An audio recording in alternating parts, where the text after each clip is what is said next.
Welcome to this session on modeling for emergency preparedness and response.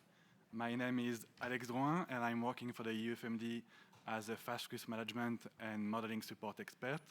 And with me, I have Karima, who is fast risk management specialist and lead of the risk monitoring action area in the EuFMD. And together, we will be chair of this session. So humans have always used models to simplify the world and try to explain it, from the use of globes to describe our planet to mathematical models representing complex mechanisms. And since the 19th century, with the growing popularity of modeling approach in epidemiology, models have been widely adopted.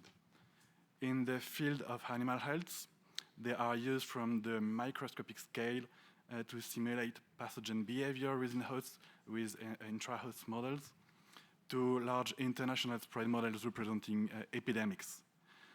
They can anticipate the mean effects of a disease on population through compartmental approaches and help being interested in specific individuals' behavior using agent-based models. Additionally, prediction of population dynamics model for both hosts and vectors can also serve as inputs in transmission models. So the increasing complexity of these tools is made possible by the computational capabilities of modern machines and by the growing availability of data. And models are essential to understand the underlying mechanisms of an epidemiological system, to anticipate the potential outbreaks or the consequences, or to assess different control strategies. And therefore, they are appropriate to support the work of national veterinary services, for example, to assist the development of risk maps, or to assess optimal control scenarios. And international organizations also support these efforts, as with the EuFMDis model that will be discussed later, or with the Rift Valley Fever decision support tool developed by FAO and used to monitor the risk of outbreaks in Africa. So let me introduce our first speaker, Dr. Carolina Stenfeldt, who is a scientist working at the Foreign Animal Disease Research Unit of USDA ARS at the Plum Island Animal Disease Center in New York. Carolina is a vet by training with a PhD in veterinary biology, and her research is focused on investigating foot and mouth disease virus pathogenesis and transmission in different livestock species, and with a specific interest in the foot and mouth disease virus carostate. And today, Carolina will talk about simulating modeling of foot and mouth disease virus preclinical transmission in US cattle. Carolina, the floor is yours. Thank you for that introduction. And as might have been obvious from the introduction, I'm not a modeler. I barely speak the language. But I'm here today to present work that was done by Dr. Stormy Schartenberger, who is a postdoctoral research scientist in a joint collaboration between USDA ARS and USDA APHIS at the Center for Epidemiology and Animal Health, under supervision by Dr. Jonathan Ast. And so neither of those people were able to be here this week. They asked me if I could please deliver this presentation, and I'm going to do my best. So this work describes the impact of incubation phase transmission of foot and mouth disease virus in cattle based on simulation modeling in the Western United States. So traditionally, incubation phase transmission has not been included in models of FMDV spread. But recent experimental data has confirmed to us that incubation phase transmission does occur also in cattle. So the objectives of this work were to evaluate the effect of including incubation phase transmission in epidemiologic models and to compare outputs under optimal as well as delayed response conditions. So just basic reminder, animals infected with FMDV or any other pathogen will transit through distinct phases of infection.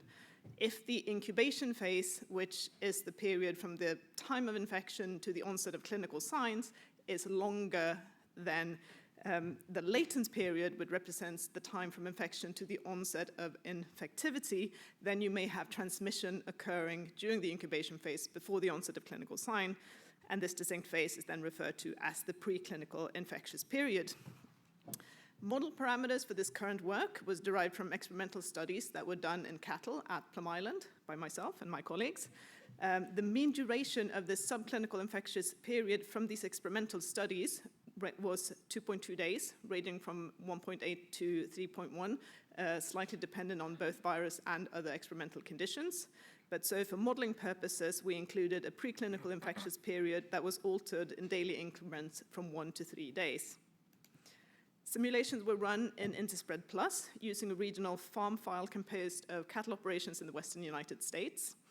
FMDV introduction was simulated on 2 large commercial dairies located in California, and FMD spread was modeled via animal movements, indirect contacts, local spread, as well as airborne spread. Now, infected farms were modeled to transition through latent preclinical infectious, clinical infectious, detected, and depopulated states, and farms remained infections from the onset of infectivity until completion of carcass disposal or recovery. Integrated control measures were initiated upon detection of the index case, and these were movement restrictions, active surveillance, depopulation of detected herds, as well as controlled burn-through on large feedlot operations. In the model, the infected farms had a constant incubation period of 4 days. So in the baseline scenario, when there was no transmission during the incubation phase, the latent period was modeled as 0. And this was then changed to include a preclinical infectious duration altered in daily increments of 1, 2, or 3 days, and for each additional day of incubation phase transmission, the latent phase was shortened. The number of infected farms and the duration of the outbreaks were compared under both optimal and delayed outbreak response conditions. So in the optimal response scenario, the index cases were detected just 1 day after the onset of clinical signs. And scenarios with no incubation phase transmission were generally contained within very few farms and with a short outbreak duration. And with each additional day of incubation phase transmission, there was some increase in median number of infection farms, as well as a longer epidemic duration. However, as you can see from the numbers here, this was quite modest. So in the worst case scenario, we have a median of 26 infected farms and an epidemic duration of 36 days. This changes quite a bit if we instead modeled this delayed outbreak response, and this was modeled as detection of the index case 4 days after the onset of clinical signs, which I think most of us can agree is still pretty quick. But the impacts of each additional day of incubation phase transmission were more profound in this scenario. So addition of a single day of incubation phase transmission resulted in a 50% increase in the median number of infected farms. And in the worst case scenario, with 3 days of incubation phase transmission, we had a median of 237 infected farms and an epidemic duration of 93 days. So this modeling suggests that including a phase of incubation phase transmission in models of FMDV spread had a significant impact on predicted outbreak outcomes. And scenarios with no incubation phase transmission were generally contained within few farms and a shorter outbreak duration. But the addition of each single day of incubation phase transmission resulted in a significant increase in the median number of infected farms, as well as the median epidemic duration. And this may have profound implications for predicting the impact of an FMD outbreak in the United States, as it also improves our understanding of the relationship between FMDV infection dynamics and various outbreak outcomes. So acknowledgements mainly to Dr. Stormy Scharzenberger, who actually did this work. And this work was based on a collaboration between USDA, ARS, and APHIS that was initiated by Jonathan Arst and Amy Delgado at the Center for Epidemiology and Animal Health in Colorado. And thank you all for listening.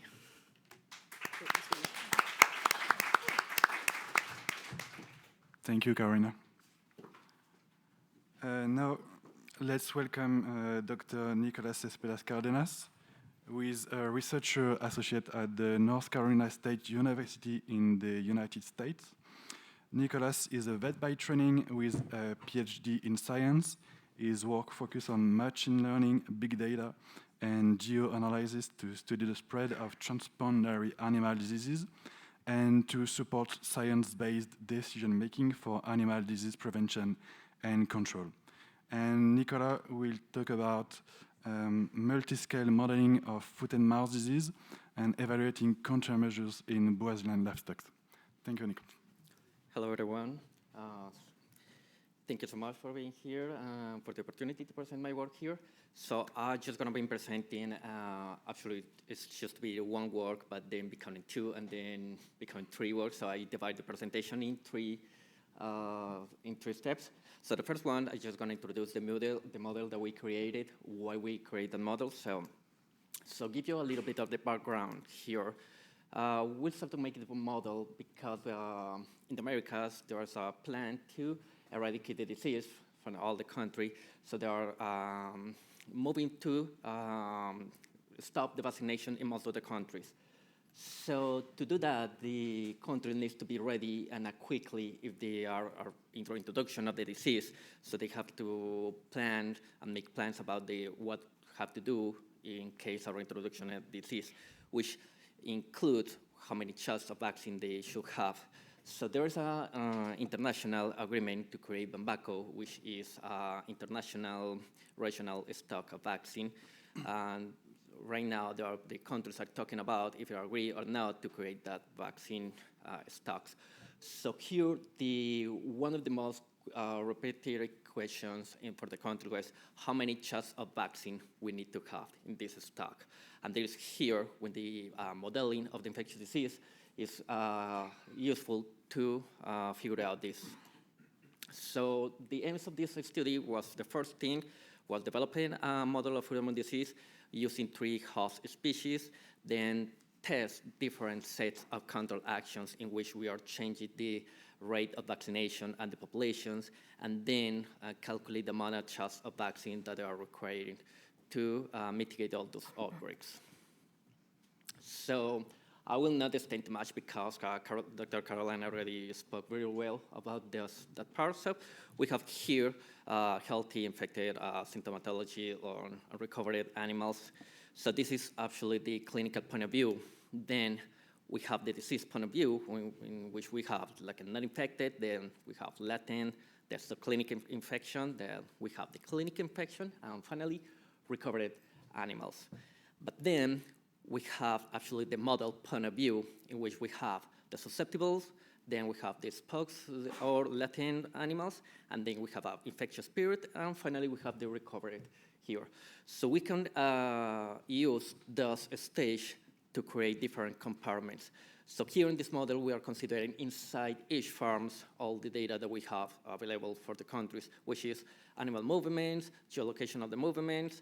So we are considering the enter of the animals for each farm, given ingoing movements. We are also considering new introduction of animals, given the beers of the animals, and we are considering that those animals are going to the susceptible compartments, so they have immunity to foot-and-mouth disease virus. Then we have the classic susceptible spouse infections and recovered compartments. And finally, we are considering the exit of the animals, given the outgoing animal movements. We also have the data of deaths of the animals for other reasons, like accidents or other disease, like tuberculosis, leptospirosis, etc. And also we are removing those animals from the simulations if they are also going to slaughterhouses. So here, just playing in more detail, we are considering different layers of the model. So the model is simulating what's going on inside each farm. And inside each farm, we are also modeling different transmission rates according with the host species. So we have 3 different species, like swine, small ruminants, and cattle in the same farm. We are modeling the specific transmission rates for each specific host. Also, we are modeling the local spread, so farms that they are close to the infected farms, they are more likely to get infected. And as mentioned before, we are also considering animal movements here. So one of the main reasons is why we're considering 3 host species in the model. Most of the literature, they are like only focused in cattle. So we start this project in Brazil, and when we make the description of the population, we start to realize that even though when the cattle is the majority of the animal population here, there are some farms that also have swine, bovine in the same place, They already have bovine, small ruminants, the same planes. But then we cross this data with animal movements, we start to realize that there are huge interactions between those farms. So a farm that is not connected directly to swine farms, they can have movements to a farm that have swine, and then could spill over to the other farms and could help to react to more and more and more farms with different host species. So that is the rationality about why we have to create and consider 3 species when we are talking about the foot-and-mouth disease, because the animal movements and the species have an important role in the spreading of the disease. So those results that are recently published here, literally the last week. So if you are interested in see what's the results about this state in Brazil, there are the results. And now I'm talking about this model as a sample to be implemented in other countries. So we create this model, and then we're being reached for the Bolivian government in order to create, in order to create a model of foot-and-mouth disease to calculate the vaccine shots and see what's going on with what's the possible size of the outbreak in these populations. So for you get a context about the Bolivia, we are talking about the 200,000 farms, in which the majority of the farms, they are like a higher density in the south part of the country. And also we are considering animal movements, so we have about 4 million movements farm to farm and 3 million movements the farm to slaughterhouses for all the 3 host species. So here we need to set initial conditions to simulate the outbreak. But here one of the main question is, what if I simulate for 5 days, 20 days, and it's not the same if you have like 2 infected farms, 3 infected farms, when you're gonna detect these farms. So in order to try to attain all these possible scenarios, we create initial distributions of all possible outbreaks.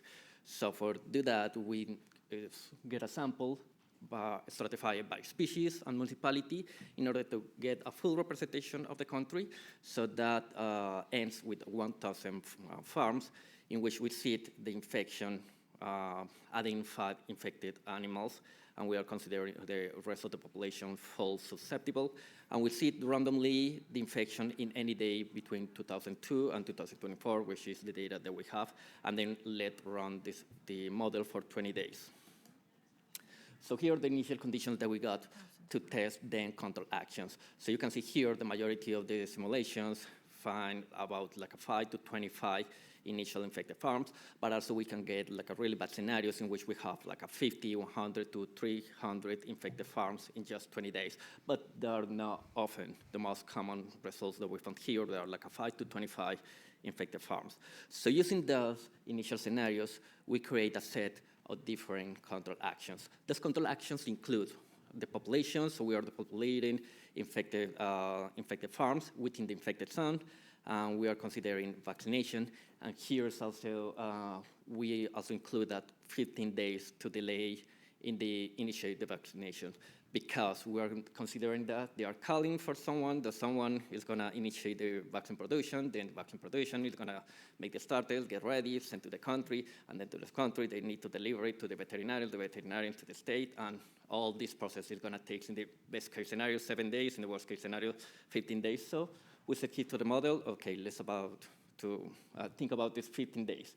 We also simulating the efficacy of the vaccine, so we create a distribution between the 80% to 100% of the vaccine efficacy, and we also established control zones of 3, 7, and 15 kilometers. And in the control actions, we are also simulating a standstill of the movement, so all the animals in the control zone, within the control zone, they are not allowed to send or receive animals. And we run the model for 120 days. So here, there's a full description of those parameters that we have in the model, in which basically we are changing the rate of the population and also the vaccinations to test different scenarios. I'm gonna expand this part in the next slides.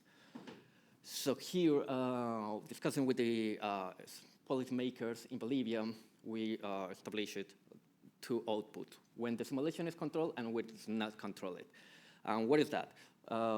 When it's controlled, it's obviously when there are no more infected farms present, but when it's not controlled, it's because according with the policymakers, we are like, okay, they say to us, we have budget for 3-4 months to attend that outbreak. So let's assume that if we spend more than 100 days, we are running out of budget, a structure, so the simulation is not controlled. And also, if we are getting more than 400 infected farms, because at that point, the cost of animal compensation structure is over the resources of the Bolivian state. So here are the results that we got. So here are the distribution that we have when the simulations were controlled and were not controlled here. So we can see here two main conclusions here. When we just use vaccination, we actually don't control mostly of the outbreaks, and when we increase the rate of the populations, we are able to control mostly of the whole simulations.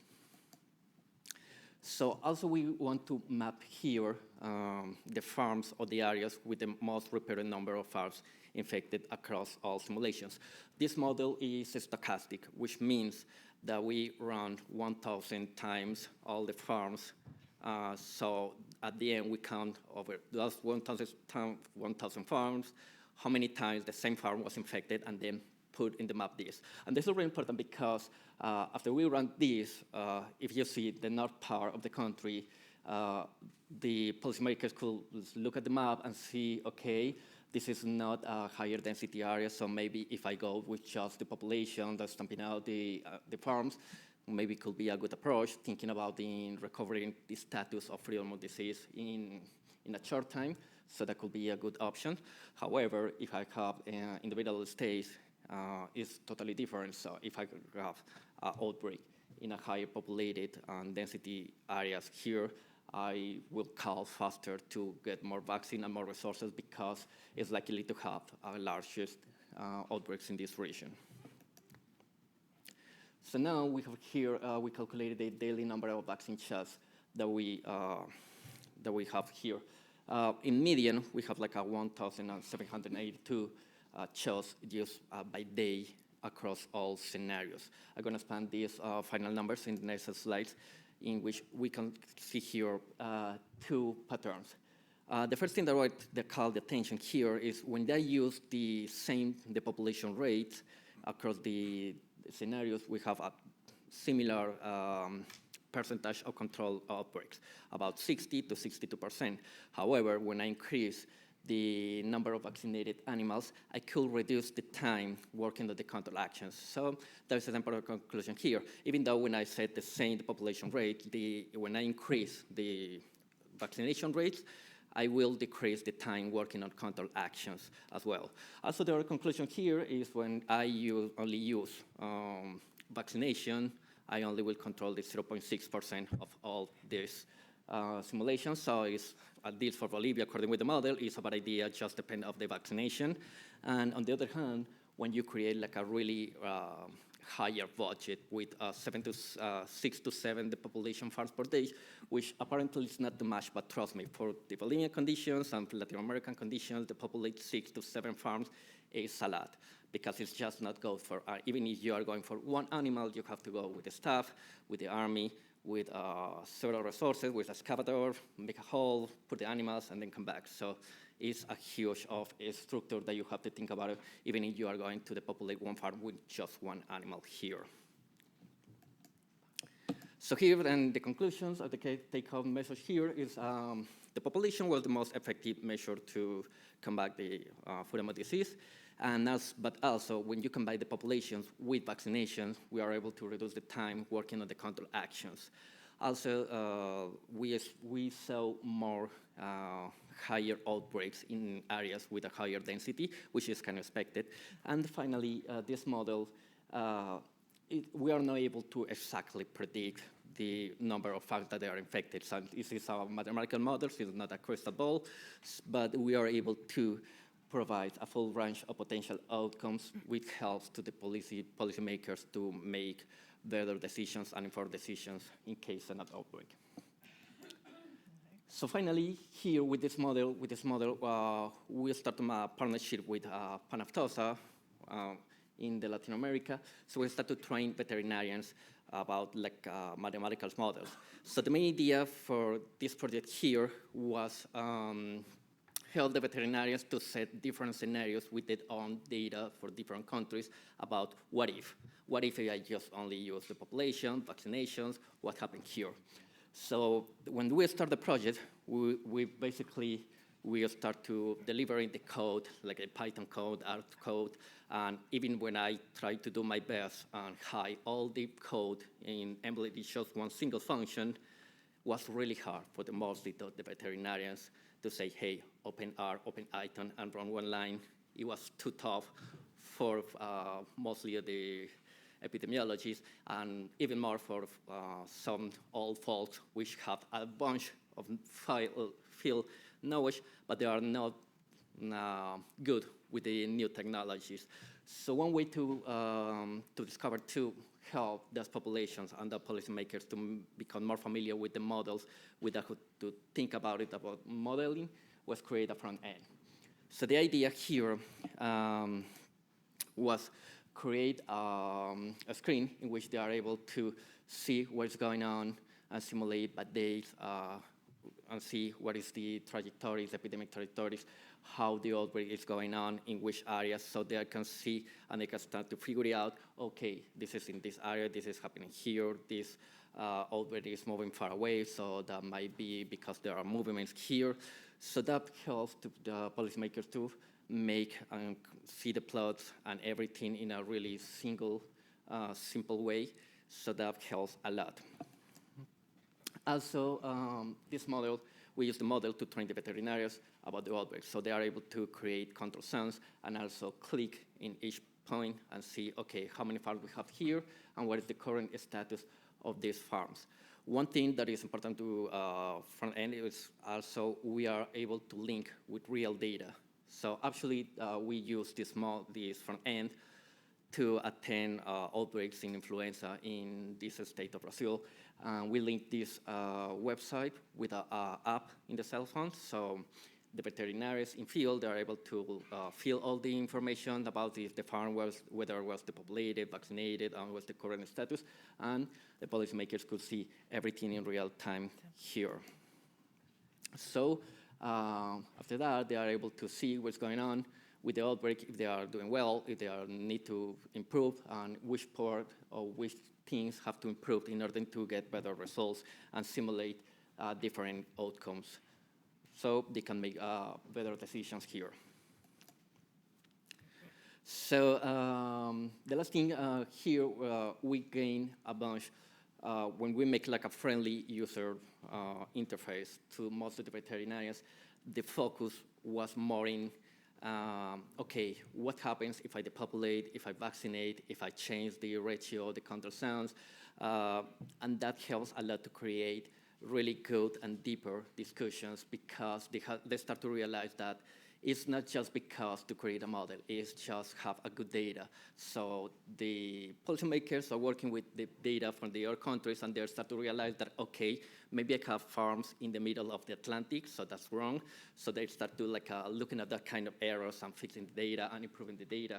And also start to think about it, okay, if I have an outbreak in this region, maybe I will need help to more resources. And they start to think more about the complexity to attend an outbreak, and not just to refer in a book okay, this is just control zones and that.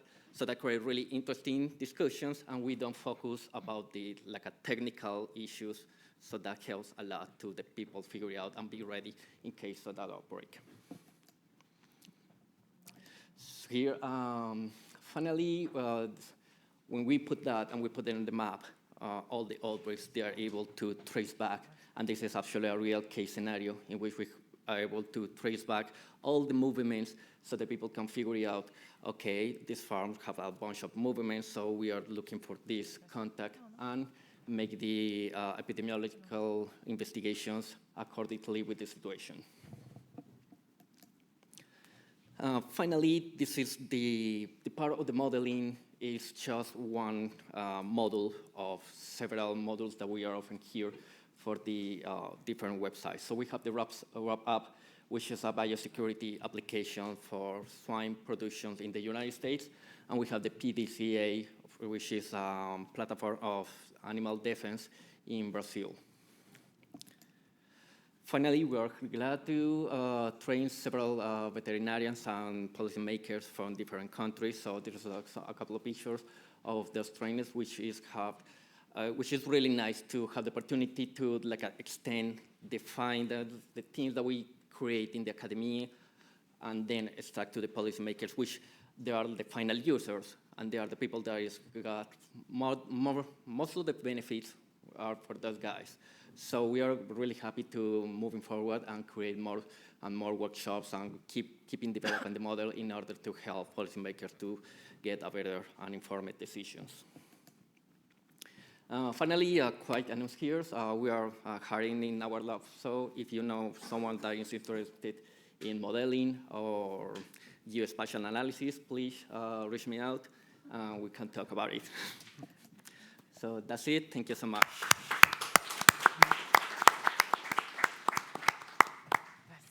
Thank you, Nicolas, and thank you to the first two speakers. This is now the time for the first question and answer session. So if you have questions to Nicolas or to Carolina, please feel free to ask.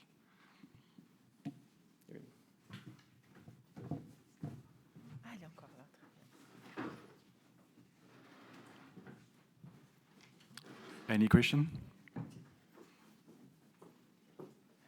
So maybe I can start. I have a question for Nicolas.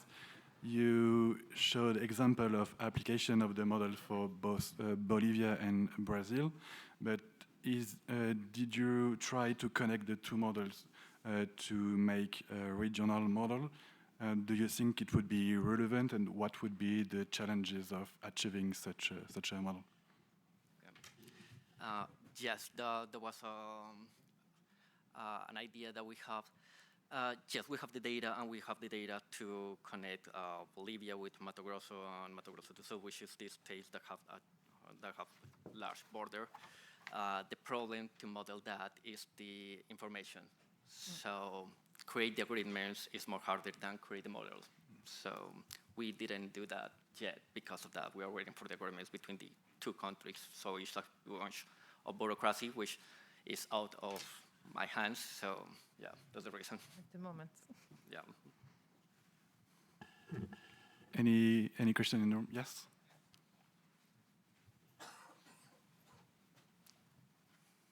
Thank you. I mean, when I see those models and also in publication where they say impact of outbreaks, I always think it's really optimistic in time, response, when the vaccines are there, when it is detected and everything. Did anybody ever check that with real-time data from experience we had? I mean, we had recently an outbreak in Indonesia where we could maybe learn something about how long it really takes, you know, because both presentations showed it is so essential, it has such a huge impact, but I always have the feeling it is too optimistic.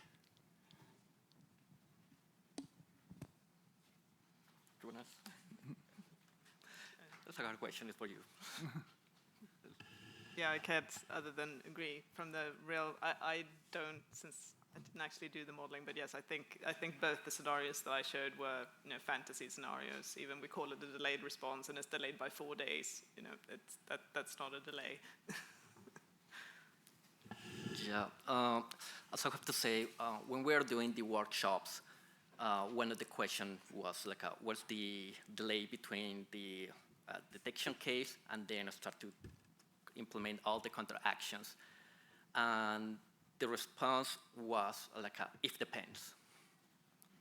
And of course, it's like a huge if depends of the region, when they detect. For example, they say if there's in a remote region, which is like a beef cattle, it's likely to pass several days and then be detected. So also depends on the kind of the production. So if it's like a dairy cattle, they are on their observation more often, so it's more likely to be detected, and also the size of the outbreak. So it's not the same if you have like a outbreak of 2-3 farms over 20 days, and if you have like a 10-12 farms in 3 days, so somebody gonna scream and detect that. So the conclusion here, when we talked with like several policymakers for different countries, was it depends. They don't have like a concept, and they don't have like a really established how long it takes to like make a call and get the vaccine ready. They don't have also this information. Is really like they're gonna figure it out in the moment that they have an outbreak. Yeah. Any other question?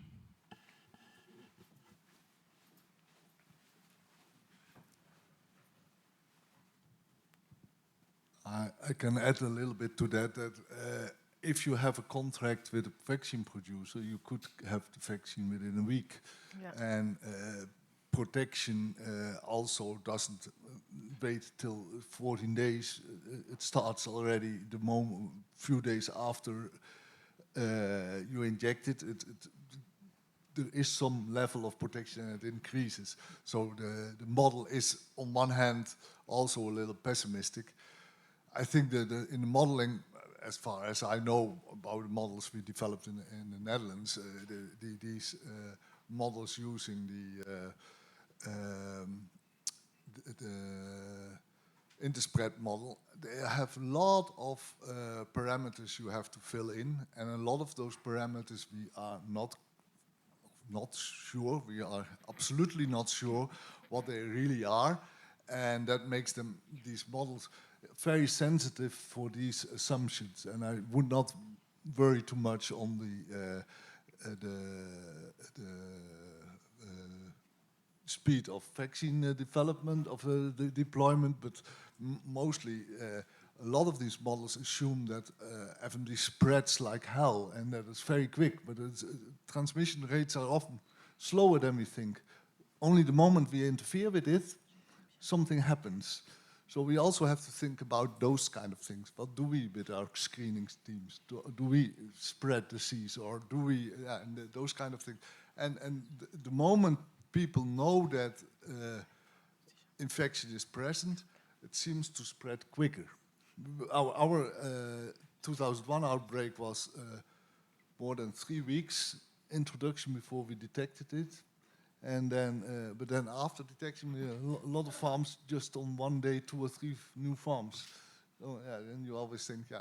And of course that's also logical because a lot of things happen. But you could also wonder if there are things we do that also cause transmission. Thank you.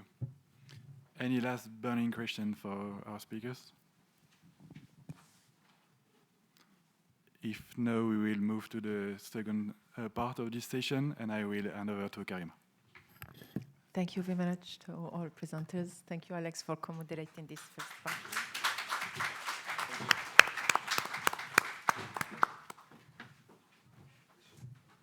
So it's really good to see this room full of experts coming from everywhere, because this is really certifying the importance of this thematic and maybe opening opportunities also to contribute and make a change using these methodologies and ideas.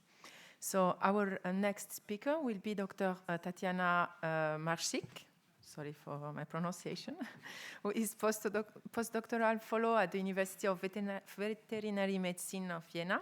Tatiana is veterinarian and completed her doctoral studies by conducting a simulation study related to EuFMDis that supported foot and mouth disease contingency planning in Austria. Her research focused on evaluating the epidemiological and economic consequences of interventions to control animal disease, such as FMD, highly pathogenic avian influenza, but also bovine viral diarrhea viruses and salmonella. So, Tatiana, please, the floor is yours. Thank you very much for the kind introduction and for giving me the opportunity to present my recent work today.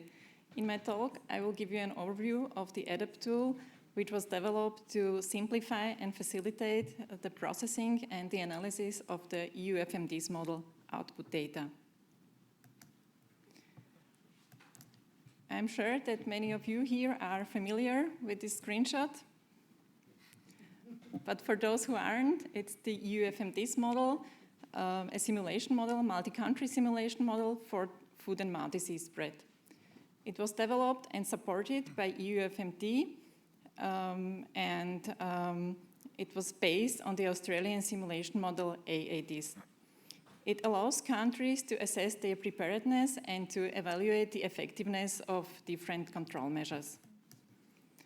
So far, it has been implemented in a number of European countries, and further expansion is planned. Austria has been one of the pilot EuFMDis countries, closely collaborating with EuFMD over the past few years.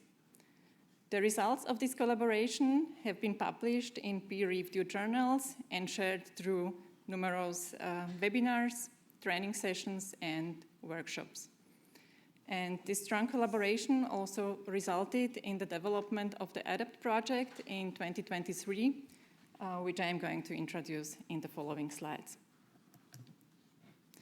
As mentioned, EuFMDis is a powerful tool that allows users to simulate FMD outbreaks under various conditions and to evaluate the impact of different response strategies.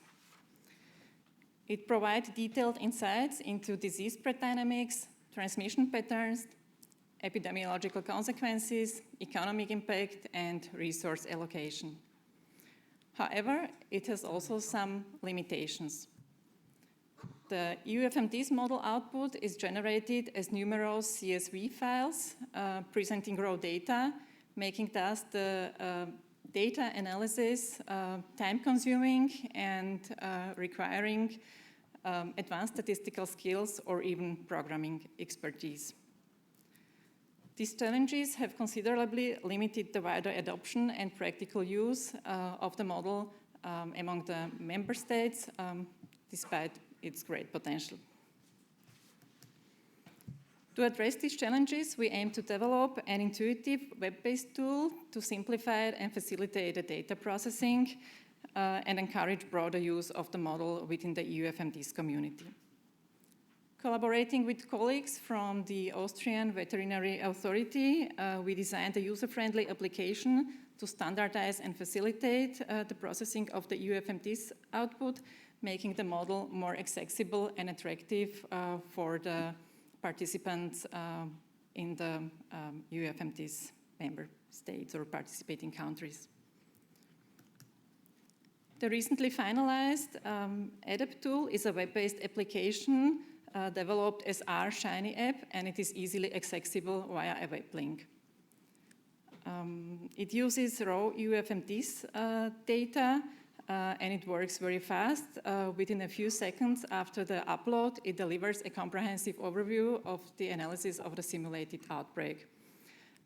It works, or it's applicable for all participating countries, regardless of the differences in the country-specific parameters and settings, and it is also applicable for all EuFMDis model versions that are currently used within the EuFMDis community.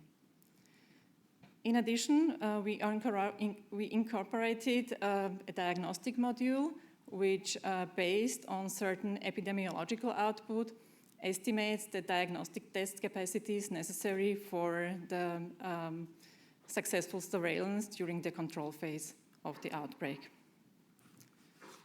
The tool's user-friendly interface, combined with the rapid data processing, the download function, and further features, means that even users without statistical skills or programming expertise can derive important insights from the EuFMDis output.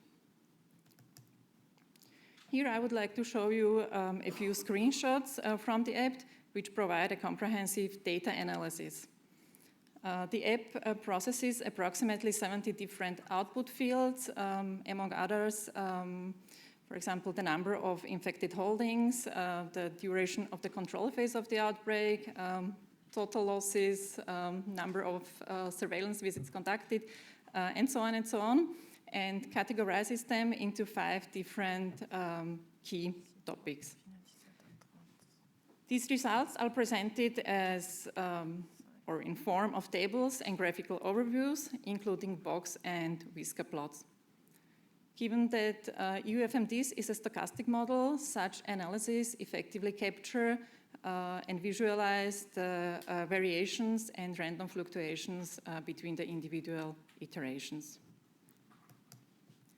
You can see such visualizations here. For example, on the right side, the number of surveillance visits during the control phase of the outbreak. The bold line in the middle represents the daily median of the surveillance visits conducted, and the colored area represents the range. Similarly, on the left side, you can see the number of culled animals during the control phase of the outbreak, the median and the range, and the total numbers split according to the iterations. The new diagnostic component, which we incorporated in the ADAPT tool, uses EuFMDis output data on surveillance activities during the control phase of the outbreak and conduct further analysis to estimate the capacities or the requirements for the surveillance activities during the control phase of the outbreak in line with legislative requirements. The ADAPT tool applies predefined testing schemes, but allows users to adjust according to their country-specific needs, the confidence levels or the number of samples taken per herd testing. Additionally, alternative testing methods such as bulk milk samples were also considered in this module. The diagnostic component, its output is presented in both as tables and graphical overviews showing the statistical distribution of the minimum number of samples required for 5 sample types relevant for FMD diagnosis. In summary, I hope and I wish that the ADAPT tool will promote a broader use of the EuFMDis model within the EuFMDis community by simplifying and streamlining output data processing. This in turn can help strengthen the collaboration between the EuFMDis countries and drive new research projects that support specific preparedness for crisis situations.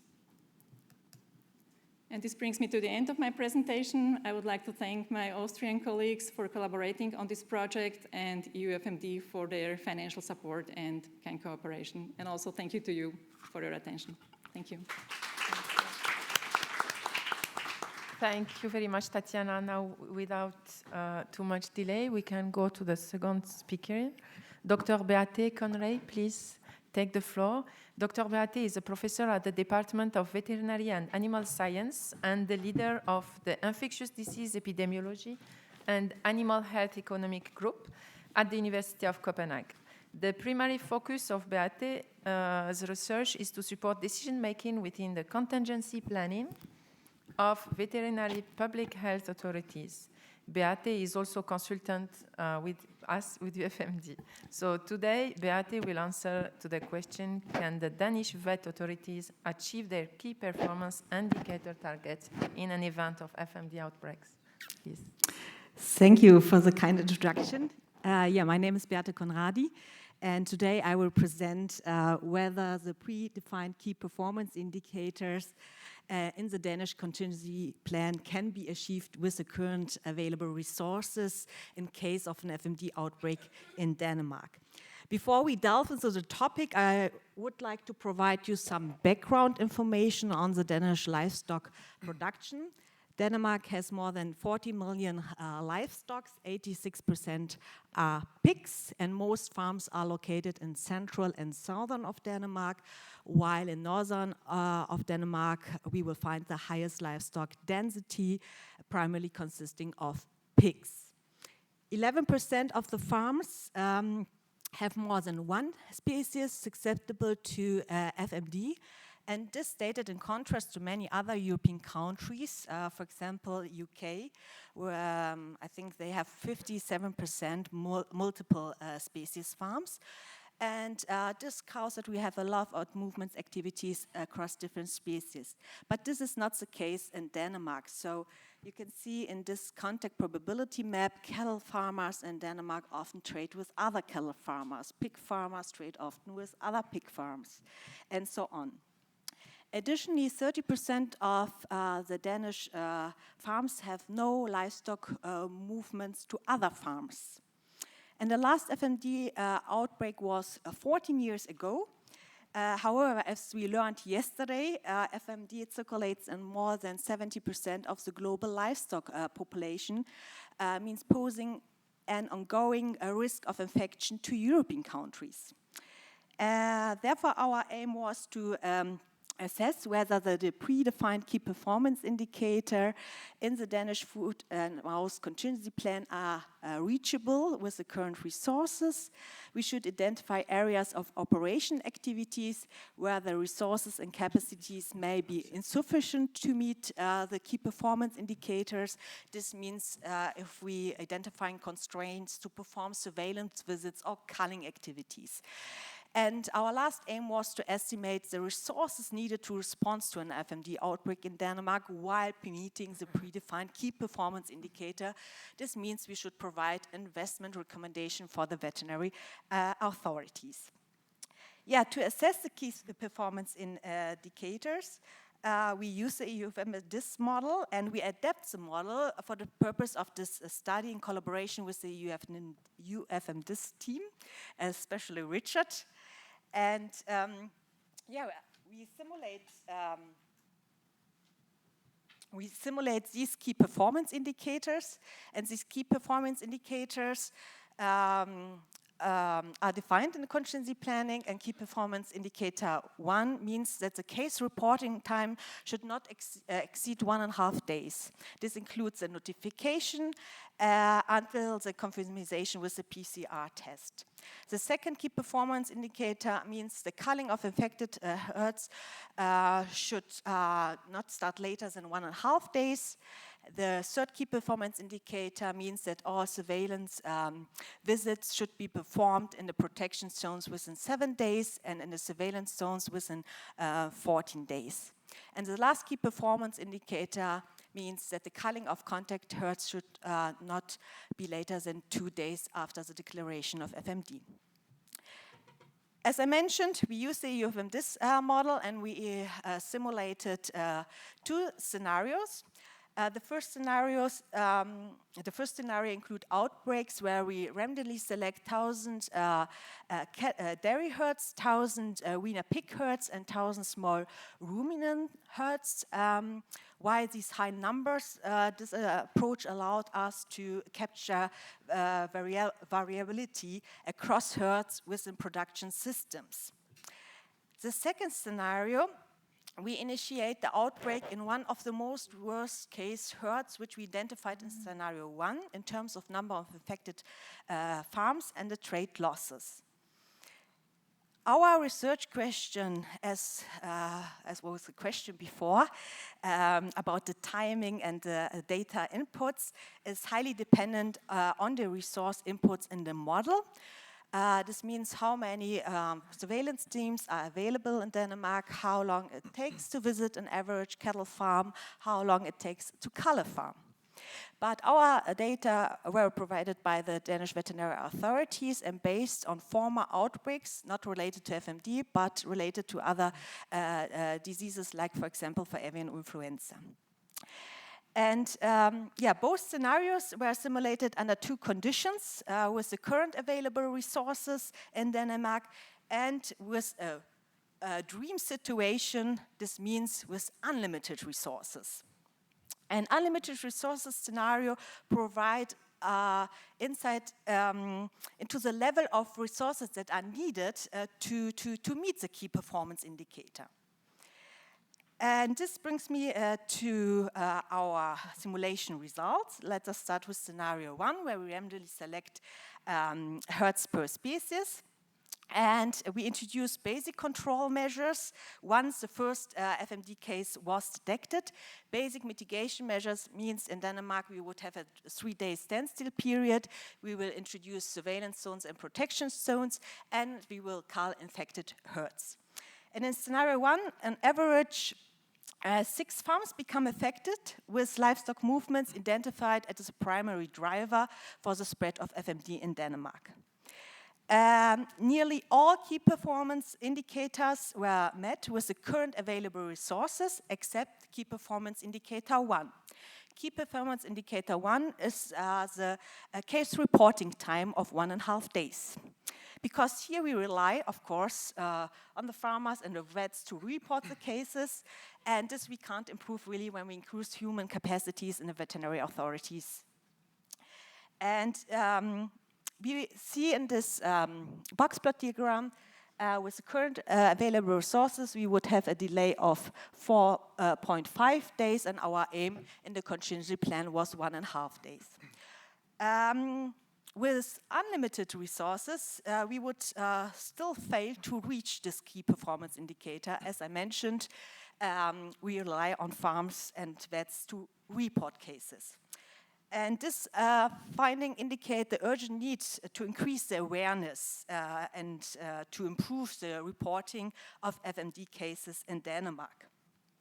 For scenario 2, so the worst case scenario, where we have a much higher epidemic size, on average 268 days, we can observe on average a delay in all key performance indicators. So with the current available resources, we wouldn't reach the key performance indicator, which are currently included in the contingency plan in Denmark. You can see we introduced the basic mitigation measures, but also you see for the key performance indicator 1 and 2, we include also additional mitigation measures like culling of contact herds. And you can see when we introduce additional mitigation measures, then we would reduce the delay for key performance indicator 1 because contact herds are not tested, but we make it more worse for key performance indicator 2, the culling of farms, because we would use, of course, also the culling teams to cull contact herds, not just the infected herds. And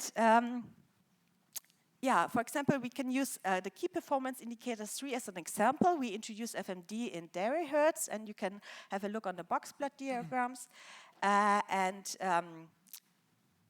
Our aim was to visit all farms in the protection zones within 7 days. And you can see with the current resources for the baseline, and the baseline means with the basic mitigation measures, and also for additional mitigation measures like culling of infected herds, we would have between 19 and 20 days. We would need to visit all farms. But when we use unlimited resources, surprise, surprise, we would reach our aim. And this brings me to the conclusion. On average, all key performance indicators are reachable for an average FMD outbreak in scenario 1, where we have a very low epidemic size, but we would be unable to meet the current key performance indicator for very large epidemic sizes. With unlimited resources, we would reach all key performance indicators except key performance indicator 1. What does it mean, unlimited? Unlimited means we have to invest in 60% more surveillance teams in Denmark and 38% more culling teams. What does this mean? It means we would have 5.8 times higher operational costs, so we have to invest in human capacities, but we would have 4 times lower total cost, and this means a gain of, on average, 8 billion euros. And maybe this number is a motivation to invest in human capacities in the contingency plan in Denmark. And with these words, I would like to thank EuFMDis for the funding of this project, and the Danish Veterinary and Food Administration, especially Steve Mortensen, who passed this question to me, and for the EuFMDis team, especially Richard, to help me to answer this question, and to you for your attention. Thank you. Thank you very much, Beate, for your presentation. Now we will go to the next speaker, who is Dr. Richard, please. Richard is a principal researcher fellow at the University of Melbourne, Australia, and chief investigator in the Centre of Excellence for Biosecurity Risk Analysis at the University of Melbourne. He is the co-creator and principal developer for the Australian Animal Disease Spread Model, the Australian Plant Pest and Disease Model, and the European Transboundary Animal Disease Model, EuFMDis. So please, the floor is yours. Thank you again. Excellent. And it's such a treat to be here all the way from Australia. It's only a 28-hour journey, but I survived. And I'm delighted to have this opportunity to share some interesting work that we undertook in Australia over the last 18 months.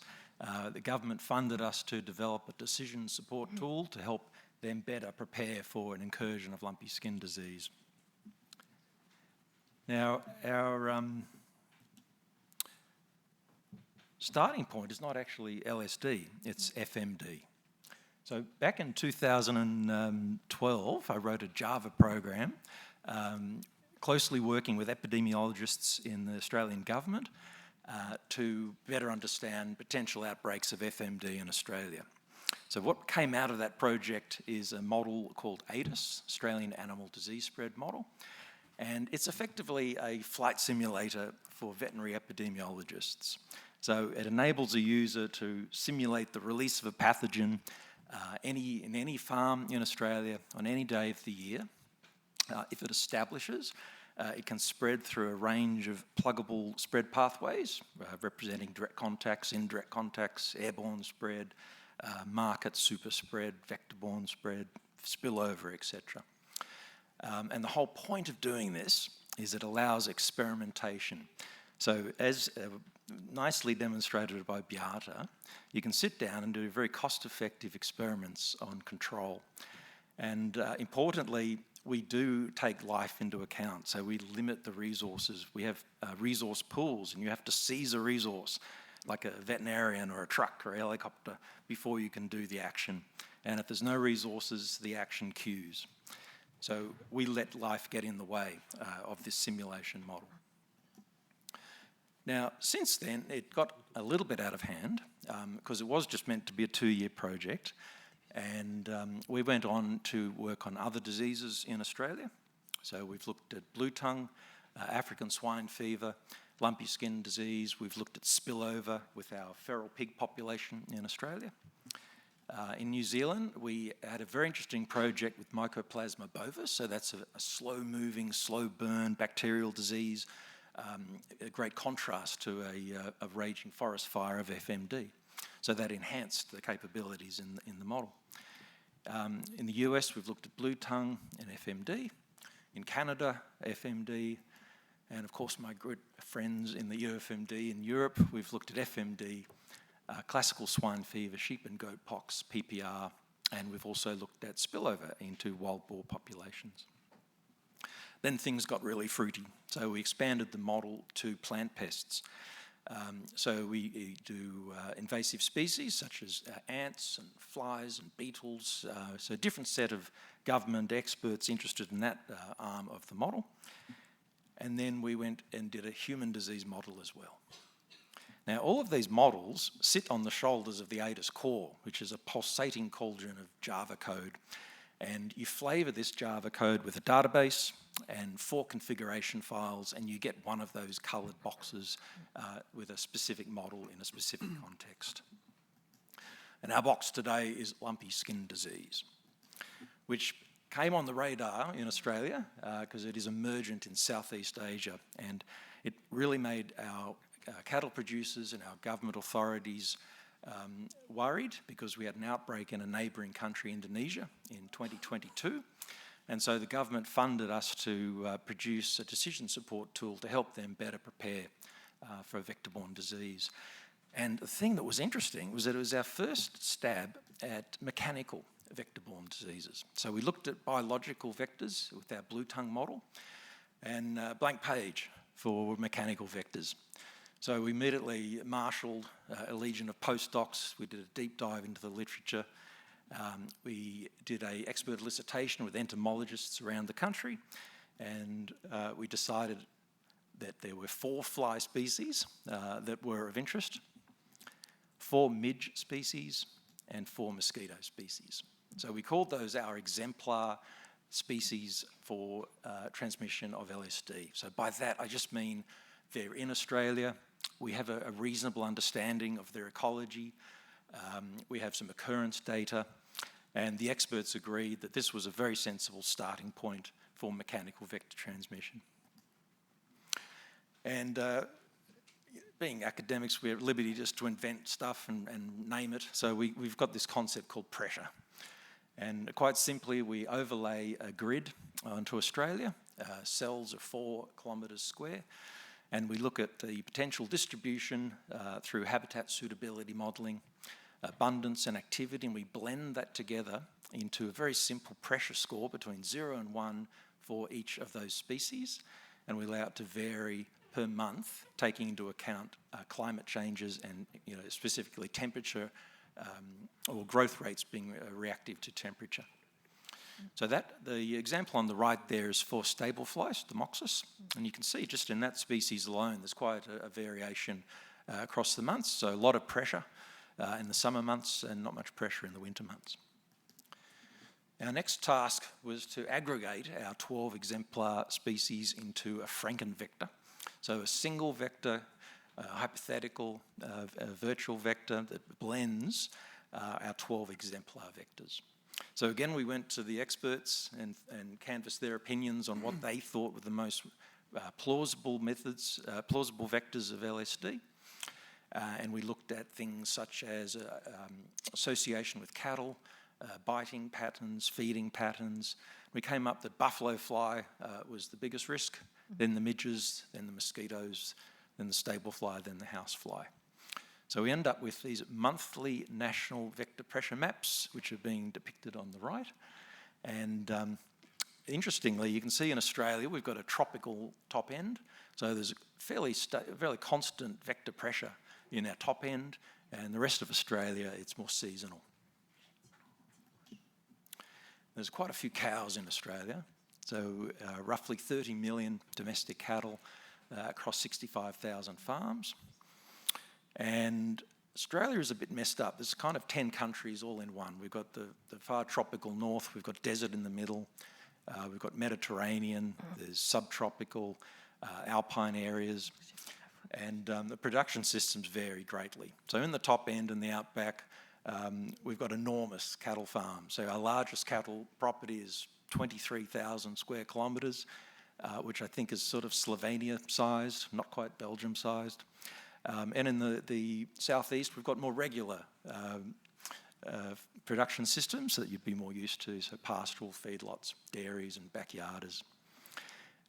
Wet dry season in the north, and the rest of the country has the usual 4 seasons. So ADIS is an agent-based model. So in our FMD model, we had 235,000 agents floating around for cattle, sheep and pigs, and each agent can acquire a mathematical submodel, which is a ODE system. And in our LSD model, that was our starting point. So we use something that I'm sure a lot of you are very familiar with, and that's these lovely coloured boxes, and it's a compartmental SEIRD model. And the equations, which you don't need to worry too much about, predict the proportion of a herd that is in each of those colourful boxes. So S for susceptible, E for exposed or challenged by the virus, I for infectious or shedding, R for recovered with some natural immunity, D for deceased. And that's all quite standard stuff in the modelling world, but the interesting part is that because it's mechanically vector-borne, we don't want those I and D boxes having a direct relationship with our susceptibles. So those transmission pathways that come out of the red box and the purple box have to pass through the nebulous vector cloud. And what that means, plain English, is that if you've got high vector pressure, lots of competent vectors, you're going to have a very rich, aggressive transmission. And if the vector pressure is low, so not many competent vectors, then you have low transmission. So it's conceptually quite simple, but it looks alarming, but it's not. So once we've got infection in a herd, we have to figure out how that herd is going to have a relationship with susceptible herds. And we use, again, another standard technique, which is diffusive kernel. and that is taking into account the vector pressure between the hot herd and the cool herd, and the infectious prevalence, so the amount of virus in the hot herd, and the distance between them. Now, Australia's got excellent data on animal movements. So here we've configured a 7-day incubation period. So there's 7 days potentially that cattle could get loaded on trucks and shipped around the country, carry the virus to other areas, and then encounter vectors. So we can replay historical movements, or we can just estimate likely movements in the model. Now, I don't have time to go into detail on this, but I want to draw your attention to the bottom paragraph, because this is all quite standard stuff in this day and age of modelling, where you're replicating tracing, surveillance, culling, etc. But we really do factor in when things go pear-shaped. So when you don't have enough vets, when you've run out of vaccine, you're getting false reports of clinical disease, you've got to send a surveillance team out, but it's fruitless. If you run out of vaccine in the top end, you just simply can't get to the cattle in certain seasons. So all this stuff gets in the way, and we factor that in when we simulate control. So here's a screenshot, a murky screenshot of our... Sorry, Richard, 1 minute. Oh, yeah. Well, it's coming to a big, heavy conclusion, I can sense it. So interesting point here. That's the emergent behaviour, so that's the known outbreak versus the unknown. The orange is the actual infection, the red is the declared infected. And then up here we've got the infection network, and those red arrows, they're our truck movements, 2,000 to 3,000 kilometres, so big jumps in Australia through live animal movements. And there's our emergent behaviour, the most likely outbreak over many iterations. So in conclusion, it's a crazy country, it's diverse, so we've got wildly varying vector pressure, varying cattle density, different production systems and movement patterns, and that came out in the outbreaks. So with very different spread rates, size of outbreaks, and effectiveness of control. Sometimes emergency vaccination did nothing, other times it was critical. And the point here is that simply when you've got a situation like this in a complex, diverse domain space, the models really need to consider regional and seasonal influences on the system. And the happy news is that everything we did in Australia for LSD becomes available to EuFMDis, and it's just a declarative process of declaring vector pressure and configuring the model. That was the project team, so I've worked closely with the Australian government for 12 years and with EuFMD for 10, and this project work is what gives me juice. So you can't solve this problem on your own. You need epidemiologists, entomologists, ecologists, policy health, and together we have a good crack at solving this problem. And that's the end of it. Thank you very much. Thank you. So now the next speaker will be my colleague here, my amazing colleague Alex Drouin, who is fast risk management and modeling support specialist at EuFMD.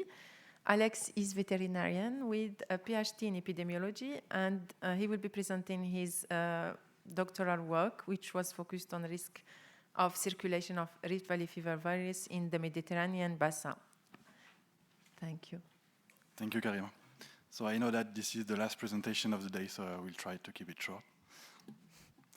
So I will present you some results of my PhD work, which concern the emergence of Rift Valley fever in the Mediterranean Basin, and in particular modeling the risk of viral circulation. So first of all, some elements of context. I'm not sure that these slides are useful anymore following the presentation of Giovanni this morning, but let's take it as a reminder. So Rift Valley fever is a zoonotic vector-borne disease, and in ruminants, the virus is mainly transmitted by mosquitoes, and mainly the Aedes and Calyx genera. And in adults, it causes high abortion rates, and in young animals, it causes high lethality, especially in small ruminants. So the disease leads to important health and economic consequences in affected countries. There is no specific treatment, and a vaccine is available for animals, but it's limited use. Rift Valley fever was first described in Kenya in the 1930s, and then the virus was described through South and West Africa. The first spread outside Africa occurred in 2000 in the Arabian Peninsula, and nowadays the virus is present in almost all sub-Saharan Africa.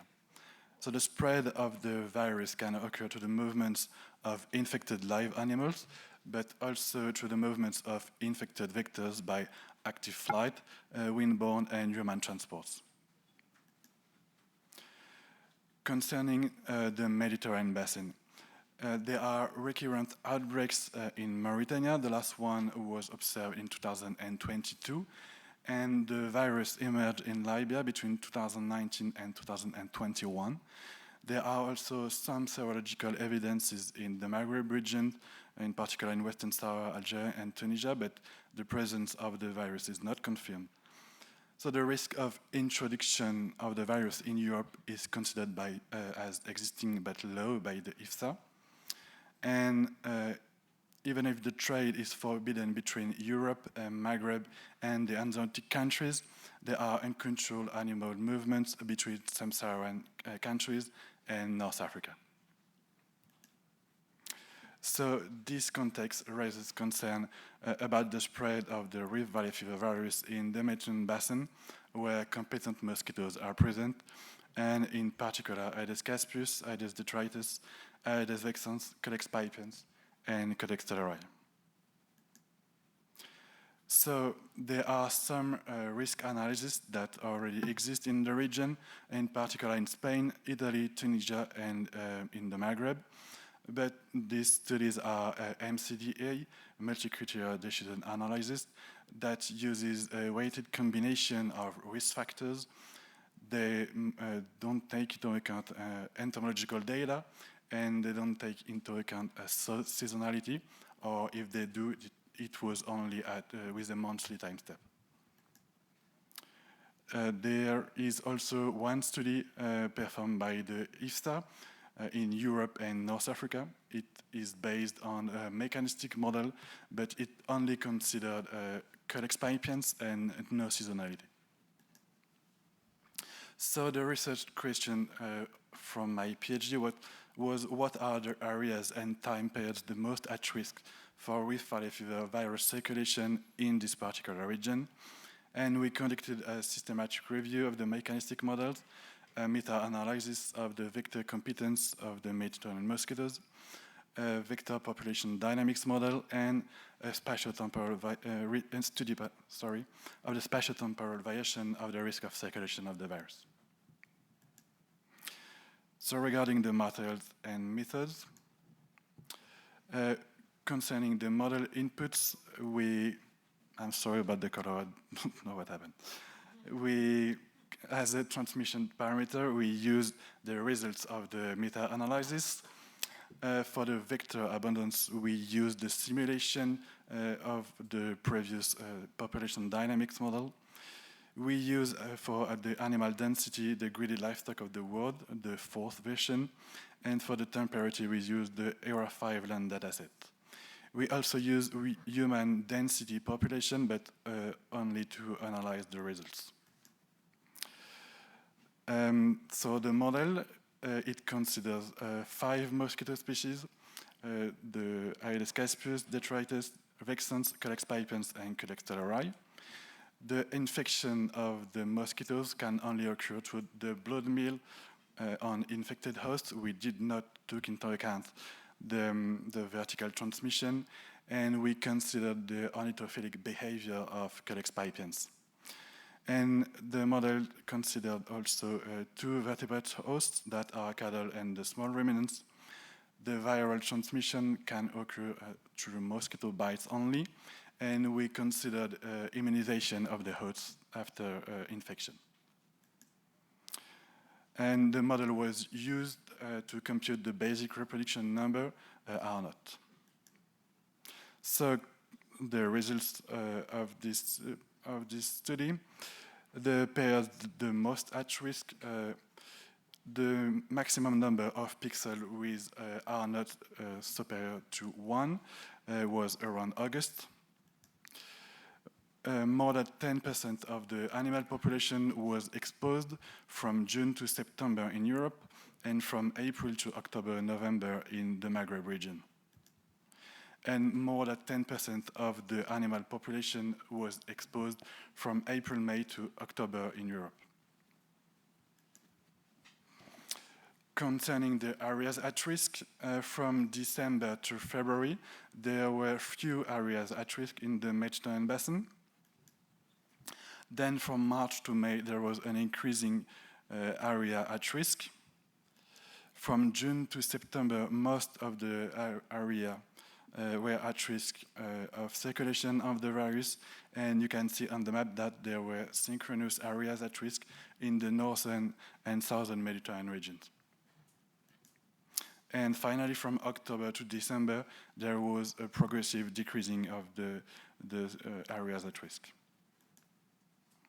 We also studied the contribution of the mosquitoes.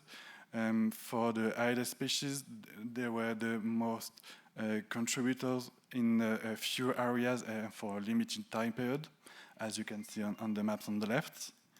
And the Culex species were the main contributors in every other region and during every other periods.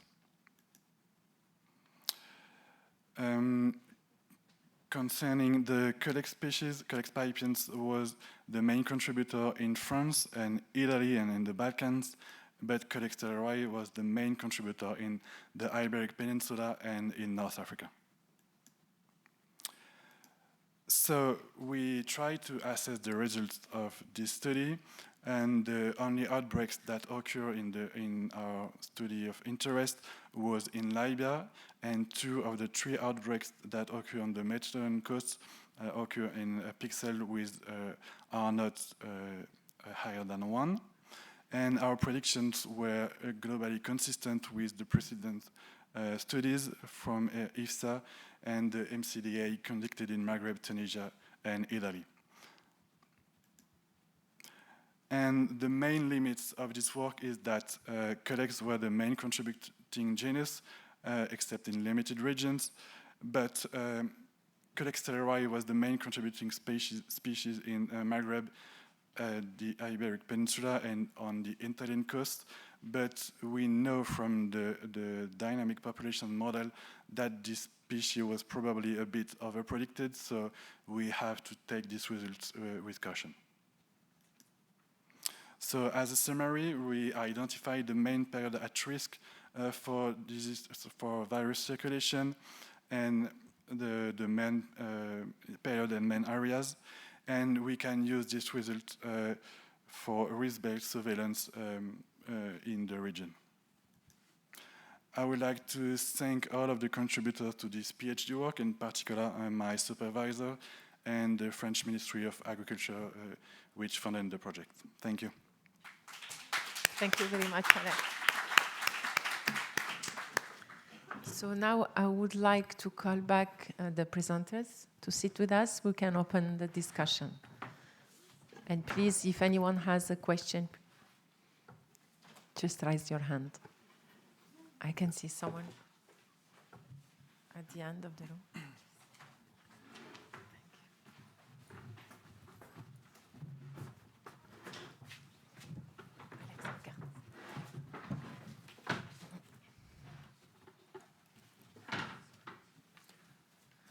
Hi, Glenn Guyver-Fletcher at the University of Warwick here. I thought all the talks were great. My question was for Alex, actually. So I'm not 100%, I'm not incredibly familiar with Rift Valley fever. How many weeks of the year? So your results seem to suggest that a lot of Europe, there wouldn't be any transmission through winter, essentially. Does that mean it has to be continuously reintroduced from areas where there is year-long transmission over with R0 over 1, or could it maintain itself above a certain threshold? Thank you for your question. Actually, we used the model only to compute the risk of circulation of the virus. We did not use it to run it for the transmission in the area. So the maps that were shown were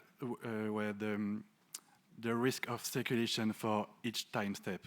So basically the results are in this particular region and in this particular for this particular time, if the virus is introduced, there is a possibility for it to be transmitted around in the susceptible population.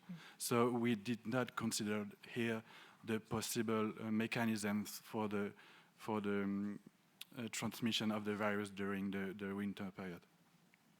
Thank you. Thank you, Alex. Any other question? Please.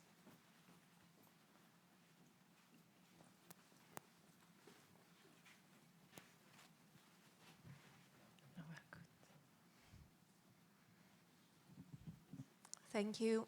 Christina Papadopoulou from the Animal and Plant Health Agency in the UK. Thank you for all the presentations. They were really interesting. I have a question for I think it was the first two presenters who presented the open access tools for the models. So my question was, with these sort of open access apps, how do you ensure that any limitations and uncertainties are communicated to both the users but also to the recipients of the outputs?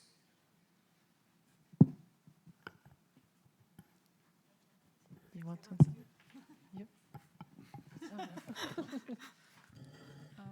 Okay, thank you very much for the question. Yes, the ADAPT tool is an open access application. It only has the uncertainties that are within the EuFMDis model, because we only process the data that are already outputted from the model. So we don't change any of the data. Maybe the question I would give over to Richard.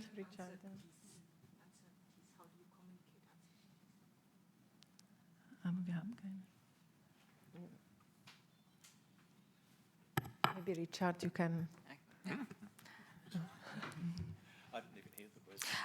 I think what Tatiana wanted to say, just a data processing app.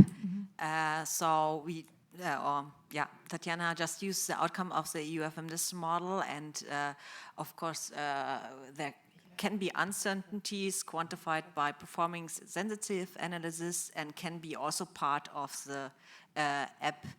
But it's not a communication app. I think it's just a visualization, and maybe you can continue. It's only a data processing app. So we once again, we only process the raw data coming out of the EuFMDis model, and we don't change the data. If you process the data manually, you will get the same data as through the ADAPT tool. So from my point of view, there are no uncertainties in our analysis. Thank you. Any other question? If no other, yes, I can see. Sorry for two questions. This one's aimed at Richard Bradhurst. Well, first of all, I am in awe of the technical achievement of an agent-based model that encompasses all of Australia. I feel like the answer must be yes. Has the ADIS framework been formally model fitted to some outbreak data or some data about the disease that you've observed in any of the systems? No, I always love this question because it's a curly one, because Australia hasn't had outbreaks of these particular emergency animal diseases, as we refer to them, or transboundary. So we have to be fairly creative in our validation processes, but I'm enormously happy that New Zealand commissioned us to do a model of Mycoplasma bovis, and they had outbreak data. So we were able to do a really nice validation process for that. And astonishingly, the generated outbreak, based on their surmised index case, or primary case, sorry, was great. So we aligned really well with our simulated outbreaks and their case data, thank goodness. With things like FMD, it's a bit of LSD, it's creativity. So we look at outbreaks in other parts of the world and try and correlate our production systems and cattle density and try and get a feel of whether our emergent behaviour, which is usually in the terms of spread rates and outbreak extent or the style of the outbreak, the type of species involved, the production systems, and just see if it correlates with what has been seen overseas. So until we actually get LSD and FMD, we can't fit it, but we have done some selected studies elsewhere. Certainly in the plant space, we've been able to do some validation, just not LSD yet. But I'll say our spread rates for LSD were comparable to what has been published, but they varied enormously.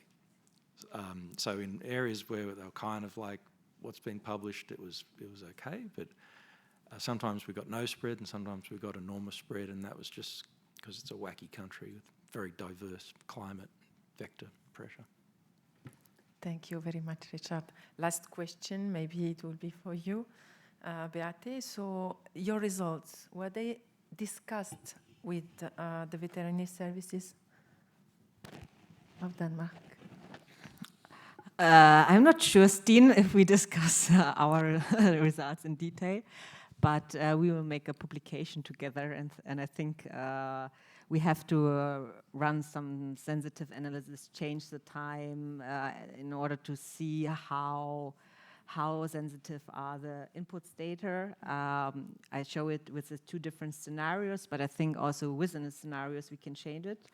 But I think we will discuss in the detail because, of course, I would like to provide some recommendation also which will reach the practice. So maybe Steen can use it for the next meetings to encourage the CVO to increase human capacities.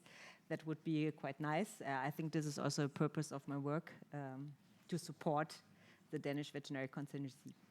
Thanks. Thank you. Thank you very much. So with this, we can close this session. So thank you very much. Thank you to all our speakers.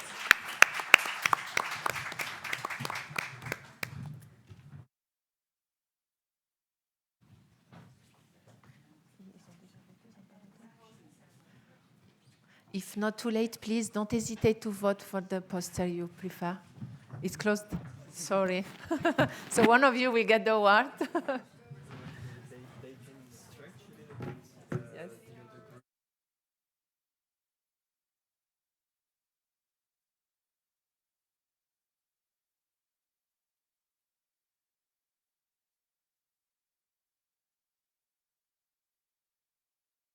Off, but the other participants will join us in 4 minutes.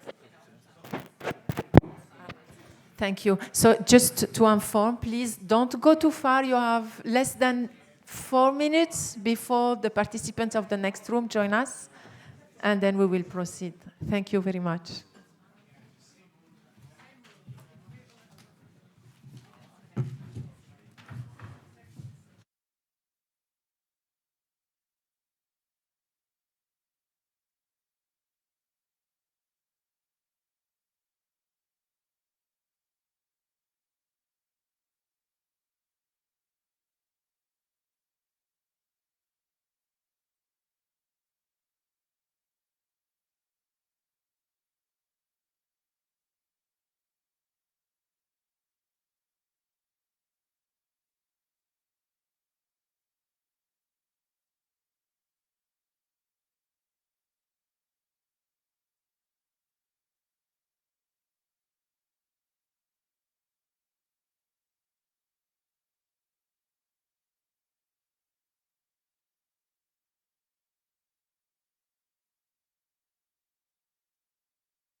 So,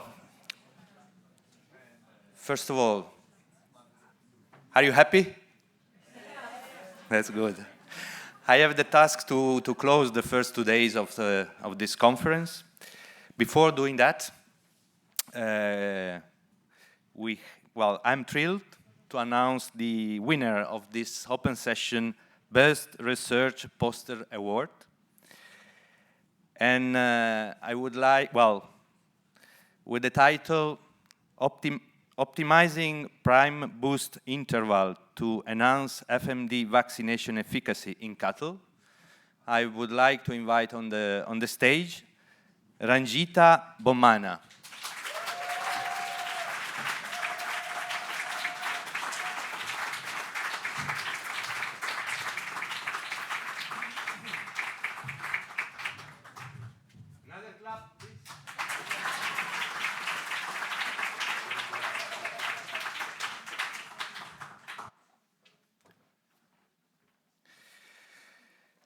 Ranjita, this award not only celebrates the scientific merit and visual quality of your poster, digital poster, but also acknowledges how actively you engage with the audience, explaining your research. So, thank you again. Now, the closing part of this first 2 days. I'm going to read a statement. In our continuous efforts to control and eventually eradicate foot and mouth disease, the collaboration and shared knowledge within our community remain our greatest strengths. Together, we advance not only in scientific understanding, but also in our commitment to safeguarding animal health across Europe. This is an extract of the first open session that was held in Ankara at the SAP Institute in 1970. I made reference to this first open session also at the last meeting that we had in Marseille,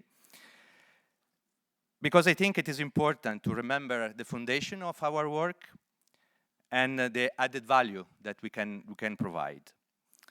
At that time, this meeting was called the Meeting of the Research Group of the Standing Technical Committee. All the main institutes in Europe and beyond, main experts, were invited to the meeting. At the first meeting had 40 participants, coming from, of course, Turkey, Pirbright, Brescia, Brussels, Vienna, Athens, Budapest, Munich, Lyon, Bulgaria, Iran, Japan, and etc. And at the time, the EuFMD had 19 member nations, and today there are 39 members. Half of them were still affected with FMD, but with consistent improvement in the epidemiological situation. Well, the agenda in the 1970 at that meeting was focused on evaluation of potency of vaccines, duration of immunity in sheep, and comparative studies on FMD virus strains detected in Near East and Europe. And what was interesting is that the open session was followed by a closed session, where 8 members of that committee met together to draft conclusions on the relevance of some studies and suggestions or recommendations to include or let's say operationalize the results obtained in such studies into control policies, but also raise concern on the inadequacy of information of research or subject that needs to be covered in the research to support the implementation of policies. Well, what I wanted to say here at the closure is that the EuFMD is not a research organization, neither a regulatory institution, but has the role, and it is clearly indicated in the Constitution, among others, in contributing to facilitate the bridge between science and policy, in order to guide our members in making informed decision based on evidence. We hope that this event contributed to that role, and indeed it is also because of that role of making the bridge that we very much welcome the proposal of the GFRA to have this event organized jointly. And tomorrow, indeed, GFRA will lead the third day of this conference, which will be dedicated to a forum of researchers, regulators, and private sector to discuss critical items like how innovative diagnostic tools and vaccines can contribute to the global control of FMD.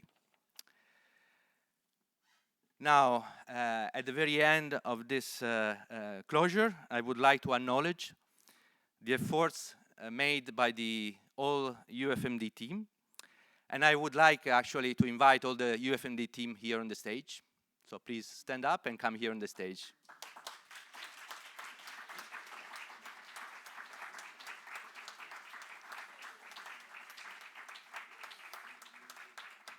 Of course, while they're coming on the stage, I also would like to acknowledge the scientific committee of this meeting, which is made by the Standing Technical Committee, that also helped us in chairing all the sessions, and the Standing Technical Committee is chaired by Stefan Zientara.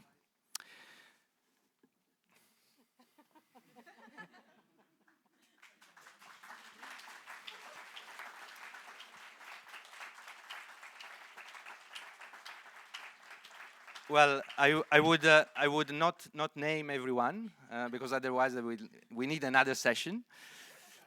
But and you met most of them during the delivery of those 2 days. I would just like to say that, well, particular credit goes to Donald for having indicated this event as a priority for this year, and also ensured that it was delivered properly. Of course, Miss Nadia Rumic,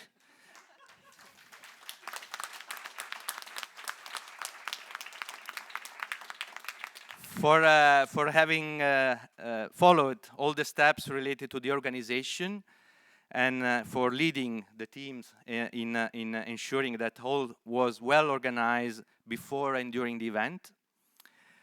And then all the team that has contributed. So as I said, I will not mention them because you met them all, but there is one person that was not involved in the chairing of the sessions, who has actually led the definition of all the scientific program with the support of the STC, and ensured that all the sessions were well structured. And I think they were really well structured. So really, I would like to thank very much Etienne Chevan.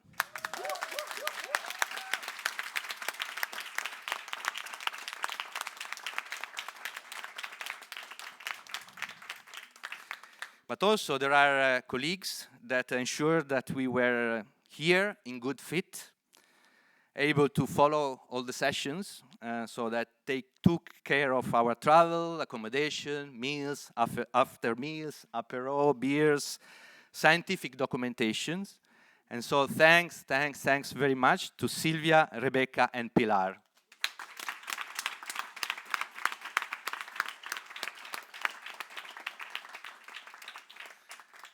And the very last, but not least, we would like to thank our host, Spain. We saw the news, and it's very sad to hear that while we were here enjoying the conference in Valencia, there were many deaths for the floods. So our sympathy for that. But we would like to invite here on the stage as a representative of Spain, Herman Casares, and thank our host for having hosted our conference here.